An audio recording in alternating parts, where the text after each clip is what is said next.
PM Modi आज तमिलनाडु में भरेंगे चुनावी हुंकार। तमिलनाडु के पेम्बलूर में रैली, पहले चरण की सीटों के लिए प्रचार तेज।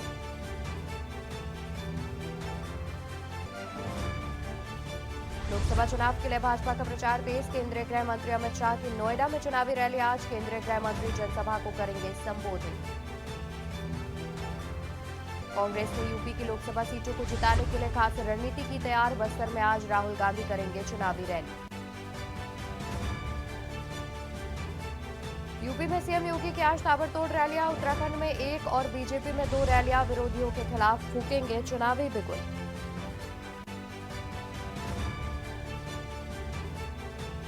उत्तर पश्चिम भारत में 15 अप्रैल के बीच बारिश के आसार। दिल्ली में आज और कल बारिश का येलो अलर्ट। आईएमडी ने जारी किया अलर्ट।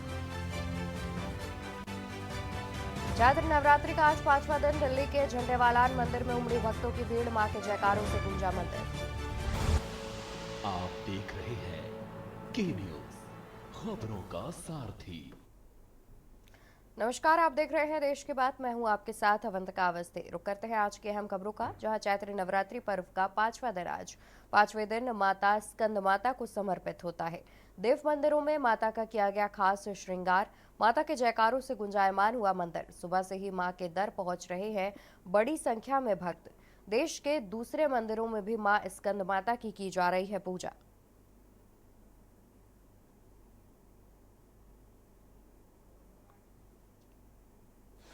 जय माता की सभी भक्तों को। आज नौ शक्तियों में मां भगवती दुर्गा का चौथा स्वरूप है, कुष्मांडा के नाम से जाना जाता है। कुष्मांडा अर्थात कुम्हड़े को कहा जाता है। मां भगवती को कुम्हड़ा बहुत अति प्रिय है। कुष्मांडा यानी हल्की मुस्कान से भगवती ने समस्त संसार की उत्पत्ति करी और इस कुष्मांडा में भगवती को अति प्रिय बलि के रूप में भी दिया जाता है। उससे मां भगवती अति प्रसन्न होती है। जो भी भक्तगण श्रद्धा भाव भक्ति से यथा विधि विधान से पूजन अर्चन बंदन करता है, उसकी मनोकामना मां भगवती परिपूर्ण करती है।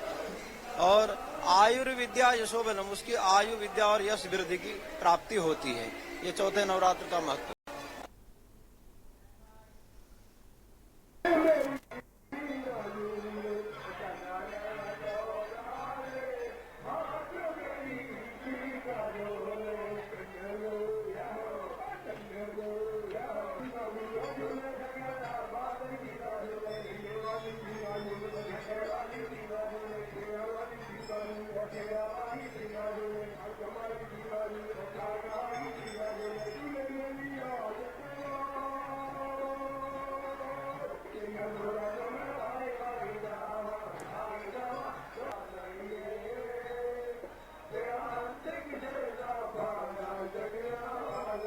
और इस खबर पर ज़्यादा जानकारी के लिए हमारे साथ अमन तिवारी जुड़े हुए हैं।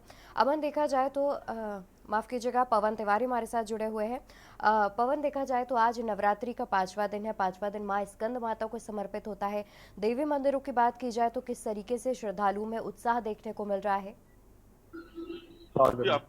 जी आपको बता दें कि जो देवी के भक्तगण हैं उनके लिए ये जो नवरात्र का पावन 9 दिन होता है, काफी महत्वपूर्ण होता है। और आज के दिन जो है सभी जो देवी के मंदिर है उसमें भक्तों की काफी भीड़ है। जो भक्तगण है वो व्रत रहकर माता की पूजा करते हैं। तो कुल मिलाकर ये जो 9 दिन है देवी का, ये लगातार यहाँ पर भक्तजन यहाँ पहुंचते हैं और अपनी जो मनोकामना उनकी होती है उसके लिए व्रत रहकर पूजा पाठ करते हैं। तो ये जो माता का जो व्रत है, नवदुर्गा का जो व्रत है 9 दिन का, काफी महत्वपूर्ण माना जाता है श्रद्धालुओं के लिए। इसको लेकर जो यहाँ के बड़े बड़े मंदिर, वहां पर सुबह से ही भीड़ लगी हुई है। और हम इसमें जो सूर्यनगर का एक मंदिर है वहां पर खड़े हैं। देखिए श्रद्धालु अंदर जो है मंदिर में है, पूजा पाठ कर रहे हैं। लगातार यहाँ पर श्रद्धालुओं का आने का सिलसिला जारी है। जो लखनऊ के अंदर एक कालीबाड़ी का मंदिर है ठाकुरगंज में, काफी ज्यादा फेमस है। वहां पर सुबह से ही जो है लंबी लंबी कतारें लगी हुई थी। और सुरक्षा के भी अगर देखी जाए तो चाक चौबंद इंतजाम किए गए, क्योंकि जिस तरह अभी रमजान खत्म हुआ और ये नवरात्र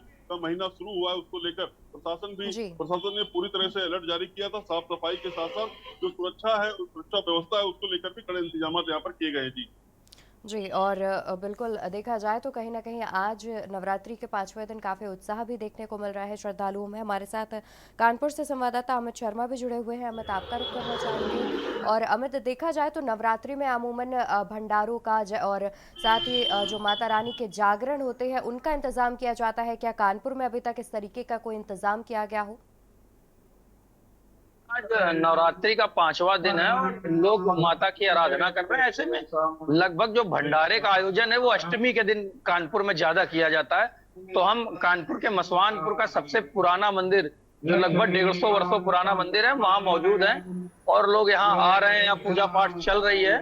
लोग सुबह से ही लगातार इस मंदिर में पहुंच रहे हैं और श्रद्धालु भी लगातार मंदिर में दर्शन पूजन करने का काम कर रहे हैं। ऐसे में जो पुराने मंदिर हैं उनमें भी भगवान की पूजा अर्चना की जा रही है और देखा जा रहा है कि सुबह से ही श्रद्धालु मंदिर पहुंच रहे हैं, क्योंकि आज 5वां दिन है और स्कंद माता की आज आराधना की जाती है। ऐसे में ये माना जाता है कि जो भी इन माता की आराधना करते हैं उन्हें वैभव और यश मिलता है। ऐसे में जो 5वां दिन होता है, जो 9 दिन का व्रत रखते हैं वो लगातार आज 5वें दिन के बाद उन्हें शक्ति प्रदान होती है। पूजा अर्चना से उनका मन जो है वो खुश होता है। ऐसे में श्रद्धालु मंदिर पहुंच रहे हैं। जी बिल्कुल, यानी कि देखा जाए तो श्रद्धालु मंदिर पहुंच रहे हैं और जो है पूजा अर्चना कर रहे हैं। पवन, आपका रुख कर लेते हैं। पवन, देखा जाए तो नवरात्रि में अमूमन लोग दूर दूर से जो कुछ प्रख्यात मंदिर होते हैं वहां आते हैं दर्शन पूजन करने के लिए, और हवन और जगराते का भी आयोजन किया जाता है। लखनऊ की बात की जाए तो क्या अभी इस प्रकार के आयोजन देखने को मिल रहे हैं?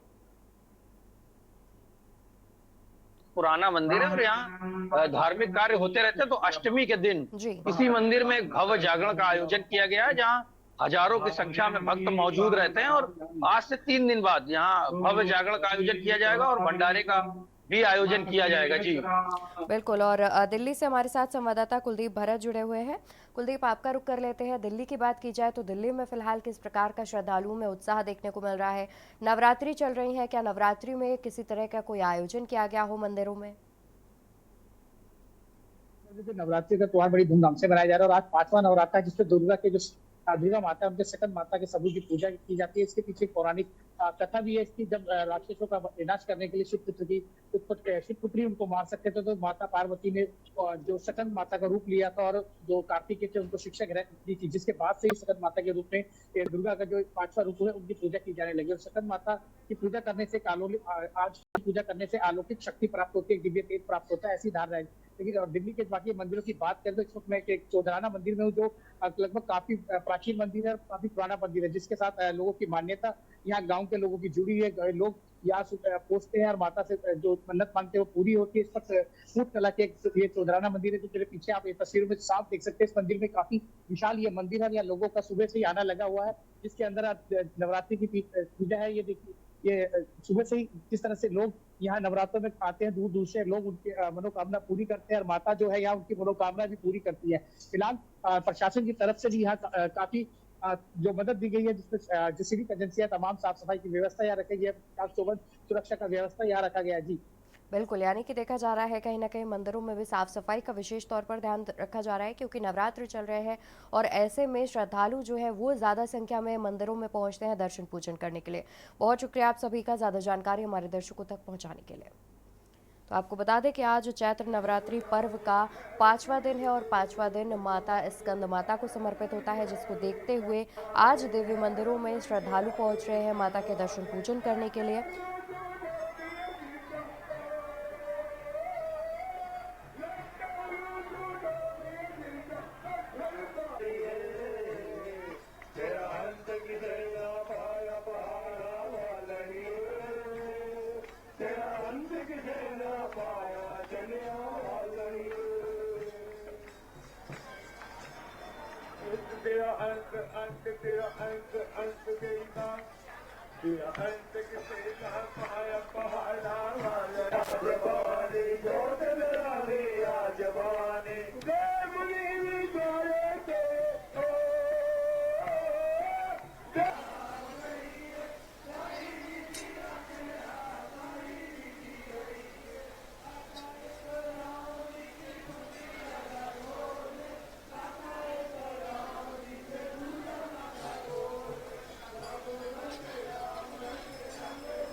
और जबलपुर से हमारे साथ संवाददाता वीरेंद्र सिंह भी जुड़े हुए हैं। वीरेंद्र, आपसे जानना चाहेंगे, जबलपुर की बात की जाए तो नवरात्रि में जबलपुर में क्या कुछ आयोजन जो है वो किए गए हैं?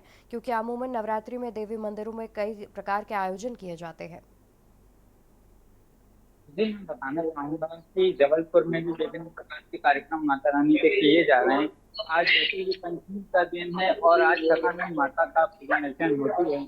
आज के दिन सभी वैसे ही 9 दिन का लोग व्रत करते हैं और 9 दिन के व्रतों में क्या पुण्य प्रताप प्राप्त होता है, इसी विषय पर यहाँ पर जो पुराने जो पूर्वज यहाँ पे जो पूजा अर्चन कर रहे हैं उनसे भी हम बात कर लेते हैं कि उन्हें कैसा लगता है यहाँ पर जो सभी लोग आते हैं उनको। मंदिर है मढ़ई का 100 साल पुराना मंदिर है। 100 साल पुराना मंदिर है बेटा, और यहाँ जनता आती है 4 बजे रात से अच्छे से यहाँ पूजा होती है, बहुत गीत विधान से पाठ भी होता है, भंडारा करते हैं, जवारे रखे हैं, उनकी विदाई नवे के दिन। जी, आज जैसा पंचमी का दिन है, पंचमी के दिन सतानंद माता की पूजन अर्चन होती है, तो आज क्या विशेषता है आपकी? खुलेंगे माई के शाम के आरती होगी, जो पशु प्रसाद माँ बनवाएगी वो प्रसाद बनाने बचे ये होता है। जी, जैसा कि आपको अभी बताया कि 100 साल पुराना ये मंदिर है माई का। यहाँ पर लगातार पूजन अर्चन शुरू से सुबह से ही प्रारंभ हो जाती है। सुबह 4 बजे से यहाँ पर पूजन अर्चन प्रारंभ हो जाती है। यहाँ पर मैं आपको दर्शन कराऊंगा माता रानी के कि किस तरीके से लोग भीड़ लगाकर यहाँ पर पूजन अर्चन करते हैं। और देखा जा सकता है कि ये देखिए अभी भी सुबह 4 बजे से लोग भीड़ लगाते हैं, यहाँ पर आते हैं, वो माता को जल चढ़ाते हैं। इसी विषय में और लोग भी मौजूद हैं, उनसे भी हम पूछ लेते हैं कि उन्हें कैसा लगता है यहाँ पर आकर। कैसा लग रहा है यहाँ पर माता का पूजन अर्चन? यहाँ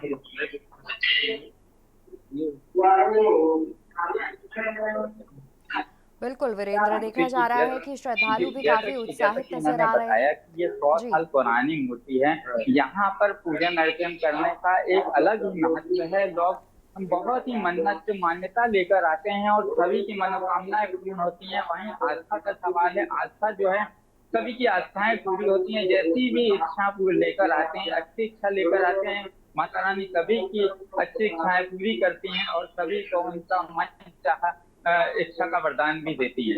बिल्कुल बिल्कुल वीरेंद्र, देखा जा रहा है कि किस तरीके से श्रद्धालु जो है काफ़ी उत्साहित है। और जैसे कि आपने भी जानकारी दी कि कई वर्षों पुराना मंदिर है, तो वहाँ पर श्रद्धालु जो है अपनी अपनी मनोकामनाएं लेकर पहुँच रहे हैं। बहुत शुक्रिया वीरेंद्र आपका ज़्यादा जानकारी दर्शकों तक साझा करने के लिए। वही खबर आपको राजधानी दिल्ली से बता दें, जहां पर प्रधानमंत्री की आज एक चुनावी रैली। पीएम मोदी की तमिलनाडु के पेम्बलूर में रैली आज। पीएम मोदी की तमिलनाडु के पेम्बलूर में रैली आज। पीएम पेम्बलूर में चुनावी जनसभा को करेंगे संबोधित। लोकसभा चुनाव के लिए प्रधानमंत्री का प्रचार तेज। दिल्ली की आज एक चुनावी रैली। प्रधानमंत्री आज एक चुनावी रैली करेंगे, जहां पर तमिलनाडु के पेम्बलूर में रैली करेंगे प्रधानमंत्री।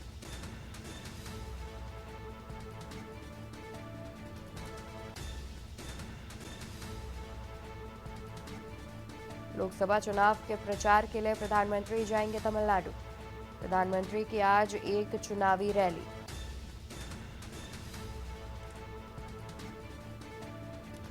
पीएम पेम्बलूर में चुनावी जनसभा को करेंगे संबोधित।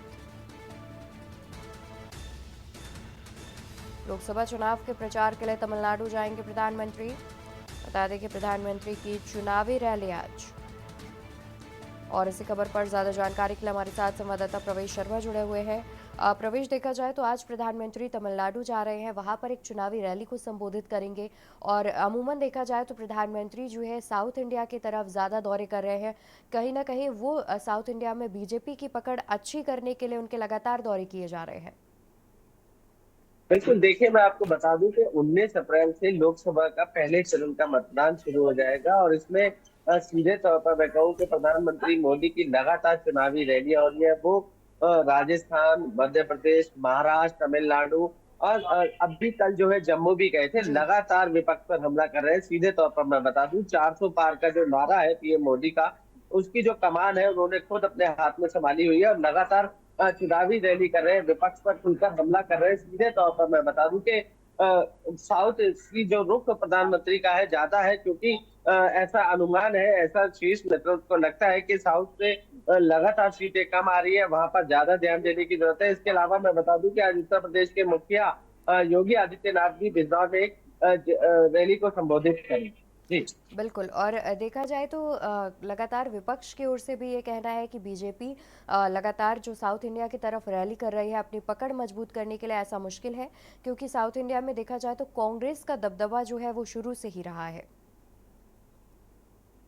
देखिए, ऐसी कई सीटें हैं जहां पर कांग्रेस लगातार अपना दबदबा बनाती रही है, जिसमें अमेठी की बात कर ले या कर्नाटक की बात कर ले, लेकिन विशेष रूप से कर्नाटक भले ही आज भी कांग्रेस के कब्जे में रहा है, लेकिन अमेठी जो है वो उससे आश्रित हो चुका है। और अब उसी तरीके की रणनीति बनाकर जो है पीएम मोदी अब सीधे तौर पर कहूं विपक्ष पर हमला कर रहे हैं, लगातार चुनावी रैली कर रहे हैं। उनका सीधे तौर पर 400 पार का आंकड़ा है, वो उसको पूरा करने का लक्ष्य है। लगातार वो खुद अपने हाथ में कमान लेकर रैली कर रहे हैं और जनता से ये अपील कर रहे हैं कि उनको तीसरी बार देश की सेवा करने का मौका मिले तो वो कुछ काम ऐसे हैं अधूरे हैं जो पूरे होने हैं। कल ही उन्होंने जम्मू कश्मीर में विशेष दर्जा देने के साथ साथ उन्होंने सीधे तौर पर ये बात स्पष्ट रूप से कही कि जल्दी राज्य का दर्जा मिलने के बाद यहाँ पर विधानसभा के चुनाव कराए जाएंगे, जिसके लिए लगातार वो इस तरीके के हमला कर विपक्ष को घेरने की रणनीति बना रहे हैं। बिल्कुल, यानी कि देखा जा रहा है तो कहीं ना कहीं बीजेपी की ओर से स्टार प्रचारक की लिस्ट में भी शामिल है प्रधानमंत्री और खुद में एक बड़ा नाम है, वो लगातार रैली कर रहे हैं और बीजेपी की जो पकड़ है वो देश के तमाम हिस्सों में मजबूत करने का प्रयास कर रहे हैं। बहुत शुक्रिया प्रवेश आपका ज़्यादा जानकारी हमारे दर्शकों तक पहुँचाने के लिए। तो आपको बता दें कि प्रधानमंत्री नरेंद्र मोदी आज तमिलनाडु में एक रैली करेंगे। तमिलनाडु के पेम्बलुर में चुनावी जनसभा को प्रधानमंत्री संबोधित करेंगे। लोकसभा चुनाव के लिए प्रधानमंत्री का प्रचार जो है वो तेज होता नजर आ रहा है। आपको बता दें कि जैसे जैसे लोकसभा चुनाव नजदीक आ रहे हैं, प्रधानमंत्री की रैलियां बढ़ती जा रही है।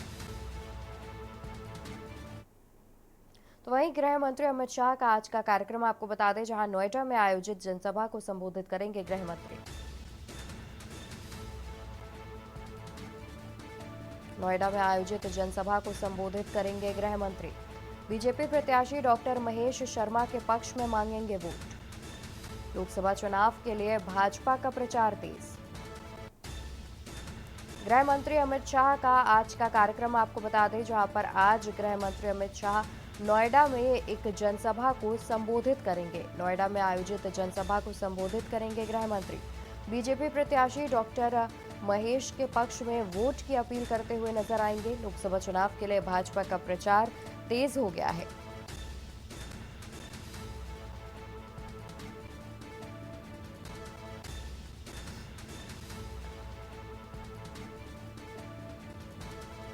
बीजेपी प्रत्याशी के पक्ष में वोट की अपील करेंगे गृह मंत्री।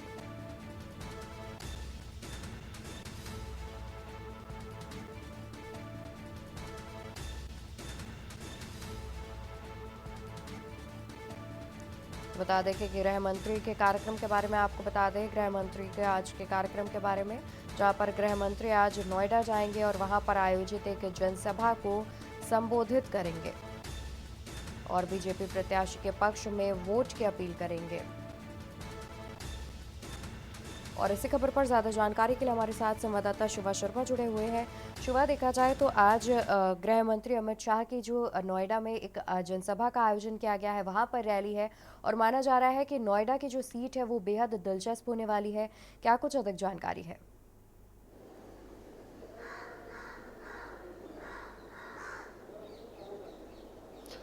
देखिए अवंतिका, केंद्रीय मंत्री हैं अमित शाह, और अमित शाह जब कहीं जनसभा करते हैं तो होड़ लगती है लोगों को देखने की, उनकी सोच को लेकर के लोग उनको सुनना चाहते हैं। और अमित शाह बहुत पहले से ही बहुत दिलचस्प राजनेता रहे हैं और ऐसे में आज वो नोएडा के अंदर सेक्टर 33 जो इलाका है वो पार्क के सामने नोएडा में, वहाँ वो जनसभा को संबोधित करेंगे और वहाँ लोकसभा प्रत्याशी जो है नोएडा से उनके समर्थन में वोट मांगेंगे। तो पश्चिमी उत्तर प्रदेश में जो जनसभाओं की जो होड़ लगी हुई है, तमाम जो शायद सत्ताधारी पार्टी के नेता हो या विपक्षी दल के नेता हो, रोज जनसभाएं कर रहे हैं और केंद्रीय मंत्री अगर ऐसे में नोएडा के अंदर प्रवास करेंगे, जनसभा को संबोधित करेंगे तो उनको सुनना बेहद दिलचस्प होगा, क्योंकि लगातार भारतीय जनता पार्टी अपने प्रत्याशियों के लिए जगह जगह जाकर के वो जनसभाएं कर रही है, उनके लिए वोट मांग रही है। तो जरूर आज का भी जो केंद्रीय मंत्री का दौरा है नोएडा के अंदर वो जरूर बेहद दिलचस्प होगा और क्या कुछ बातें अपनी जनसभा में अमित शाह बोलते हैं, जरूर देखने वाली बात होगी। बिल्कुल, और वहीं जानकारी ये भी सामने आ रही है शिवा कि जो नोएडा की सीट पर चुनाव होने हैं वो बेहद दिलचस्प होने वाला है, कांटे की टक्कर का मुकाबला है, इस पर क्या कुछ जानकारी है?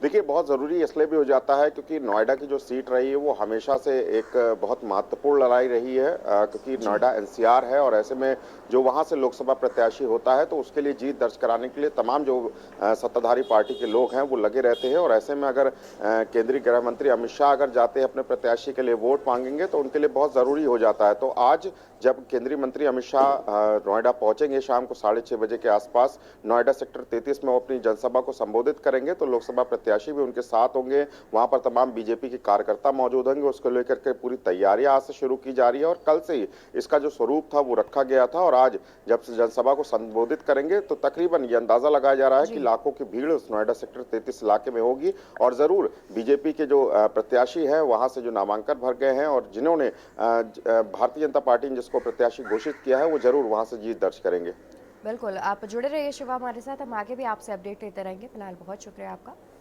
बता दें कि नोएडा में आज एक जनसभा को संबोधित करेंगे गृह मंत्री अमित शाह।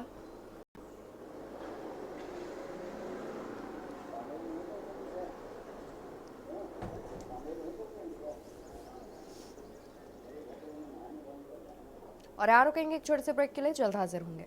ब्रेक से वापस आ चुके हैं, रुक कर लेते हैं खबरों की ओर। खबर आपको बता दें, जहां राहुल गांधी का बस्तर दौरा आज, आदिवासियों के बीच राहुल करेंगे जनसभा। आदिवासियों के बीच राहुल गांधी करेंगे जनसभा और जगदलपुर के लाल बहादुर शास्त्री स्टेडियम में जनसभा का आयोजन किया गया है। तैयारियों को लेकर कांग्रेस प्रदेश प्रभारी 2 दिवसीय दौरे पर छत्तीसगढ़ पहुंचे। आदिवासियों के बीच राहुल गांधी करेंगे जनसभा। जगदलपुर के लाल बहादुर शास्त्री स्टेडियम में किया गया है जनसभा का आयोजन। तैयारियों को लेकर कांग्रेस प्रदेश प्रभारी पहुंचे छत्तीसगढ़। राहुल गांधी का बस्तर दौरा आज।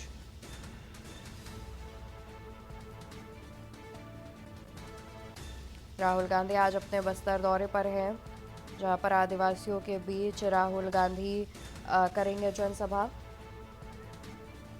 और इसी खबर पर ज़्यादा जानकारी के लिए हमारे साथ संवाददाता प्रवेश शर्मा जुड़े हैं।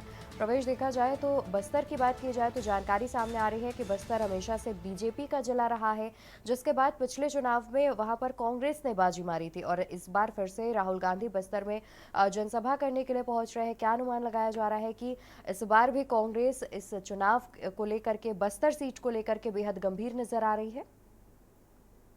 बिल्कुल, देखिए मैं बता दूं आपको कि छत्तीसगढ़ के बस्तर में जो है राहुल गांधी आज एक चुनावी संबोधन करेंगे। सबसे बड़ी बात है कि 19 अप्रैल को पहली चरण में यहाँ पर मतदान होना है और सीधे तौर पर मैं बता दूं कि राहुल गांधी जो है आज वहां से चुनावी शंखनाद करेंगे, क्योंकि उनकी ये पहली रैली है और उसमें सबसे बड़ी बात यह है कि जिस तरीके से प्रधानमंत्री मोदी ने लगातार विपक्ष पर हमला किया है, आज उनको जवाब देते हुए भी नजर आएंगे। उसमें सबसे अहम कड़ी यह है कि लाल बहादुर शास्त्री जो एक स्टेडियम है जहां पर राहुल गांधी का ये पूरा प्रोग्राम रखा गया है, उसमें तमाम बड़े नेता बताए जा रहे हैं जो राहुल गांधी के साथ होंगे। विशेष रूप से सचिन पायलट की उपस्थिति जो है वहां पर बताई जा रही है 10 बजे। और उसमें राहुल गांधी जो है आज सीधे तौर पर कहूँ तो प्रधानमंत्री मोदी और बीजेपी पर हमला करते हुए नजर आएंगे। आदिवासियों के बीच वो आदिवासियों की बात को लेकर कहीं ना कहीं फिर से जो है हमला करते हुए नजर आएंगे। बिल्कुल, यानी कि देखा जा रहा है कि इस बार भी मुकाबला जो है वो काफ़ी जो है टक्कर का होने वाला है, क्योंकि बस्तर की सीट की बात की जाए तो वो हमेशा से बीजेपी का गढ़ रहा है। कई चुनाव बीजेपी ने वहाँ पर जीते हैं, लेकिन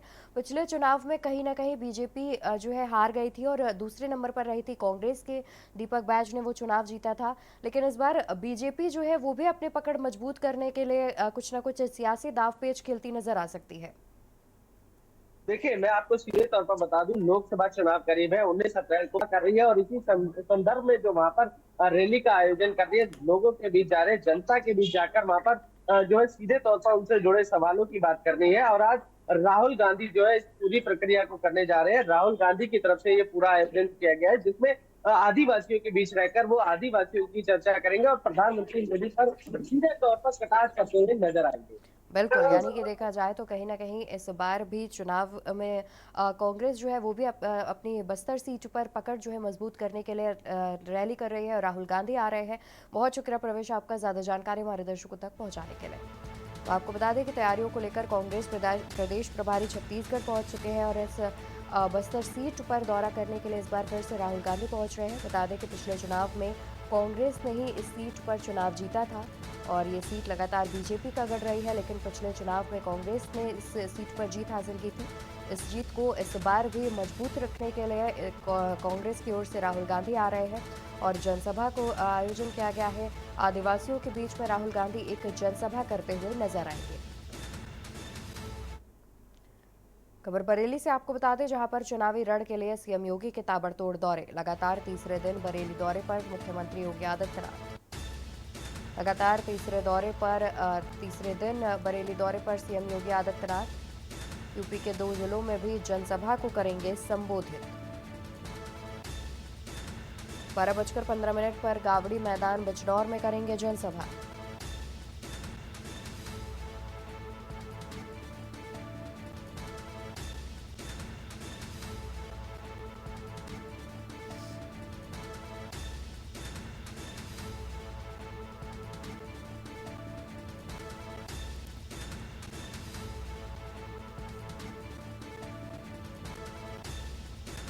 और आज मुख्यमंत्री योगी आदित्यनाथ का तीसरे दिन बरेली दौरे पर है।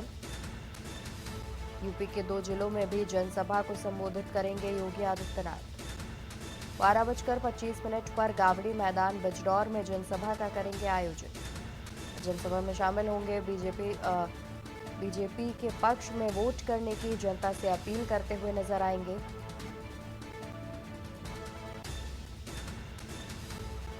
बता दें कि मुख्यमंत्री योगी आदित्यनाथ के कार्यक्रम के बारे में हम आपको बता रहे हैं, जहां 4:40 पर बरेली एयरपोर्ट से लखनऊ के लिए रवाना हो जाएंगे मुख्यमंत्री। चुनावी रण के लिए सीएम योगी के ताबड़तोड़ दौरे लगे हुए हैं, जहां पर लगातार तीसरे दिन बरेली दौरे पर हैं सीएम योगी आदित्यनाथ। तो वहीं यूपी के 2 जिलों में भी जनसभा को करेंगे संबोधित। और इस खबर पर ज्यादा जानकारी के लिए हमारे साथ संवाददाता शानू कुमार जुड़े हुए हैं। शानू, देखा जाए तो आज जो मुख्यमंत्री हैं वो बरेली दौरे पर पहुंच रहे हैं, एक चुनावी सभा को संबोधित करेंगे, क्या कुछ अधिक जानकारी है? देखिए अवंतिका, निश्चित तौर पे जिस तरीके से देखा जा रहा है, यूपी के जो सीएम है योगी आदित्यनाथ लगातार बरेली पहुंच रहे हैं और आज का जो उनका दौरा है ये लोकसभा चुनाव के समय का तीसरा दौरा है और सबसे ज्यादा जो पूरे प्रदेश में, उत्तर प्रदेश में सबसे ज्यादा हॉट सीट है यानी कि पीलीभीत की जो हॉट सीट है उसको लेकर के ताबड़तोड़ दौरे कर रहे हैं और आज तीसरा दौरा उसी को लेकर के है। दरअसल जो पीलीभीत से जो प्रत्याशी हैं जितिन प्रसाद, जो कि कैबिनेट मंत्री भी हैं, उनके पक्ष में जो है आज वो वोट मांगेंगे और बरेली की जो पीलीभीत की बहेड़ी विधानसभा है यानी कि जो पीलीभीत का क्षेत्र है वो बहेड़ी उसकी विधानसभा उसके अंतर्गत आती है और जो कि बहेड़ी जो तहसील है वो बरेली जिले में आती है, तो उसी को लेकर के आज विशाल जनसभा को संबोधित करने वाले हैं सीएम योगी। और साथ ही तौर पर मंच की जो बात की जाए तो विशाल मंच तैयार किया गया है और करीब लाखों की संख्या में भीड़ आने की संभावना जताई जा रही है, क्योंकि पीलीभीत की जनसंख्या यहाँ पहुंचेगी और बरेली की जनसंख्या भी यहाँ पहुंचेगी। और साथ ही तौर पर देखा जा रहा है कि दोनों प्रत्याशी यानी कि जो बरेली की जो लोकसभा सीट है उधर के जो प्रत्याशी है छत्रपाल गंगवार और पीलीभीत के जो प्रत्याशी है जितिन प्रसाद, दोनों ही एक साथ मंच पर मौजूद होंगे और सीएम योगी आदित्यनाथ के दाएं और बाएं साइड पर ये लोग बैठे हुए नजर आएंगे और साथ ही तौर पर सीएम योगी इनके लिए वोट मांगने का काम करेंगे और अपनी जो उत्तर प्रदेश सरकार की जो नीतियां थी और केंद्र सरकार की जो नीतियां थी वो लोगों को बताएंगे। और एक बार फिर से यानी कि जो तीसरी बार जो आज सीएम योगी आदित्यनाथ पहुंच रहे हैं और तीसरी बार आने के बाद जो है माहौल बना करके दोनों के प्रत्याशियों के पक्ष में जो है सीएम योगी आदित्यनाथ आएंगे। और करीब जो समय का अंदाजा जताया जा रहा है करीब 3:15 बजे सीएम योगी आदित्यनाथ बरेली पहुंच जाएंगे और सीधा बहेड़ी के लिए रवाना होंगे। वहां पर मंच पर करीब 45 मिनट का जन संबोधन वो लोगों के लिए करेंगे और उसके बाद सीधा यहाँ से लखनऊ के लिए रवाना होंगे। बिल्कुल। और शानू जी, देखा जाए तो पीलीभीत और बरेली दोनों ही बीजेपी दोनों ही सीटों पर बीजेपी का दबदबा रहा है और उसके बाद आज फिर से पहुंच रहे हैं मुख्यमंत्री। क्या अनुमान लगाया जा सकता है कि इस बार गठबंधन भी है, सपा और कांग्रेस के बीच कांटे की टक्कर मिलेगी, तो बीजेपी के लिए इस बार मुकाबला जो है वो थोड़ा सा मुश्किल होने वाला है? देखिए, बिल्कुल निश्चित तौर पे जो भारतीय जनता पार्टी है उनके जो प्रत्याशी हैं जितिन प्रसाद, लगातार जो पीलीभीत से उनका जो लगाव रहा है वो काफी कम रहा है। और जो भगवत सरन गंगवार हैं जो इंडिया गठबंधन के जो प्रत्याशी हैं यानी कि समाजवादी पार्टी के जो प्रत्याशी हैं, भगवत सरन गंगवार पहले राज्य मंत्री भी रहे हैं और कई बार के विधायक रहे हैं, तो उनका पीलीभीत से लगाव जाता है। चूंकि नवाबगंज के रहने वाले हैं और नवाबगंज से पीलीभीत की दूरी ज्यादा नहीं है, तो इसका मतलब साफ तौर पर से अंदेशा जताया जा रहा है। कल की बात की जाए तो अखिलेश यादव पहुंचे थे पीलीभीत में, उन्होंने विशाल जनसभा की थी और भगवत शरण गंगवार को जिताने के लिए बात कही थी। तो और भारतीय जनता पार्टी की बात कर ली जाए तो लगातार जिस तरीके से वरुण गांधी का टिकट काटा गया, तो कहीं ना कहीं वरुण गांधी लगातार पहले की जो जनसभा हुई उसमें मंच पर नजर नहीं आए, तो अंदेशा साफ जाहिर है कि कहीं ना कहीं जो भारतीय जनता पार्टी के जो प्रत्याशी हैं उनकी राह मुश्किल है। यही बड़ी वजह है कि यूपी के जो सीएम है तीसरी बार आज जो है जितिन प्रसाद के पक्ष में वोट मांगने के लिए आ रहे हैं। तो कहीं ना कहीं जो 2024 का जो लोकसभा चुनाव है उसके लिए अब भारतीय जनता पार्टी की जो पीलीभीत की सीट है वो मुश्किल साबित हो रही है। और बिल्कुल, यानी कि शानू जी, देखा जाए तो इस बार जो है गठबंधन और बीजेपी का सीधे कांटे की टक्कर का मुकाबला है। बहुत शुक्रिया आपका ज्यादा जानकारी हमारे दर्शकों तक साझा करने के लिए।